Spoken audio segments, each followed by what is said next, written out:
Hello again, folks. It's Friday. It's time for the old bagpipes in the barn again. Last week we spoke about keeping a steady tone, playing steady on your pipes.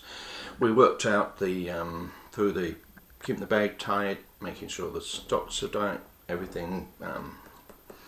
The tenons on the drones are tight, and your chanter, so there's no air leaking at all anywhere. So next thing we look at is the drones.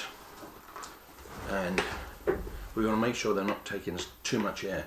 If they take too much air, just one reed being a bit too strong will throw the whole balance of the pipe out. So you really want to get them all as much the same as you can with the two tenors and then the bass. Just take them down so that if you blow a little bit too hard, they may stop. Well, not a little bit, give yourself a bit of space there, but if you blow a little bit harder, they'll just stop. And that's kind of the area you want to be in with the reeds there.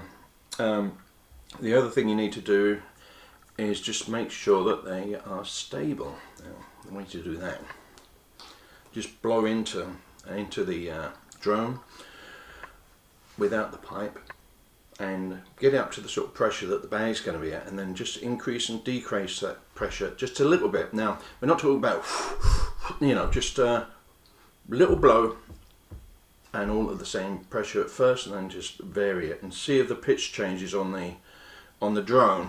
So this is what you want to do.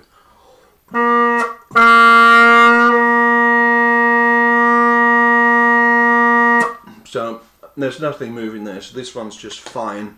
If you do find it's moving a little bit, just move the bridle just a fraction, especially with these easy drones. They're great drone reeds, but you have to be very, very careful as to how much you move it. You'll find that a tiny little, like a hair's breadth, even less than that, movement in the bridle can cure the waviness, the unsteadiness of the drone. So there's that to bear in mind. So the drones need to be taking as little air as possible and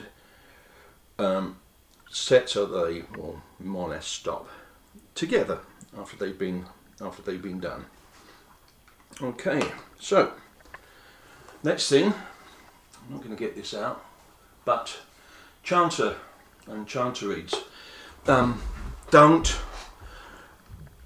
make life hard for yourself. There's no reason to play a really hard reed because you'll be struggling all the time. Again, with these softer reeds, you have to be a lot more circumspect with your blowing. They will move more quickly than a reed that's harder as far as pitch versus pressure is concerned. So you need to get a bit of experience maybe before you go on to the really easy ones. If you want to, most people want to go up. I mean, I just want to play as simple as possible. Excuse me, as easy as possible. But some people like to go up and find it more comfortable playing a medium-ish reed. So something like that. So you need to find out what's best for you, but you don't want to be struggling with it. Now, when you blow the chanter, the pressure of the chanter is set by the high A. Now, by that I mean you don't change the pressure that you're playing the chanter in one jot. Everything has to be the same all the time. There's no blowing harder for the top hand, and that top hand high A is your measure of how strong the reed is. So whatever pressure's that's your reed strength. Okay, no moving about at all. If we did that, obviously the pitch is going to change all the time, and we'll never get a steady note. The other thing to remember is to not squeeze the bag all the time. I've had people squeezing the bag all the time, and it just you can't squeeze it all the time because your fingers are going to get tired, and you can never get the bag fully inflated if you do that as well. So you really want the bag to be tight as you're playing it, and then take a short breath when you breathe in, and obviously use the bag to continue the air flowing through it.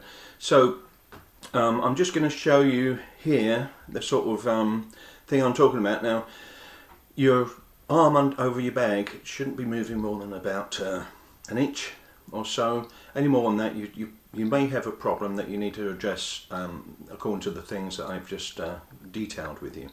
Okay, right, let's give that a shot. If you look at my arm here, here's one, you'll see how much it moves when I play. Always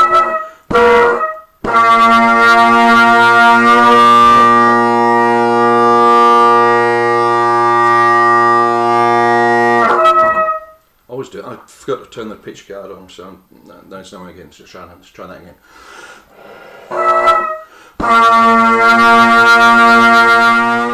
Well, as you can maybe tell, the microphone wasn't really up to the volume of the pipes.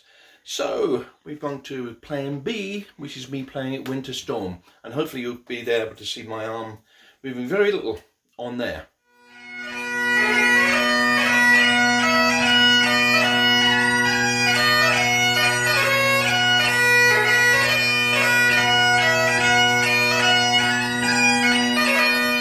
So you should have seen there that my arm didn't move that much. I kept a nice steady pressure, which made the pipe sound just the way you want them to. My arm's more or less just laying on the bag.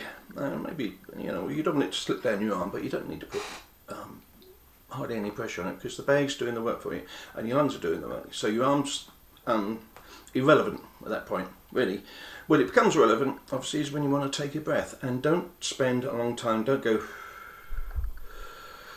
you know, that's never going to work. So once you breathe out, when you need to take a breath, take a quick breath and get straight back on it, because you will keep a much steadier note with your lungs than you will with your arm.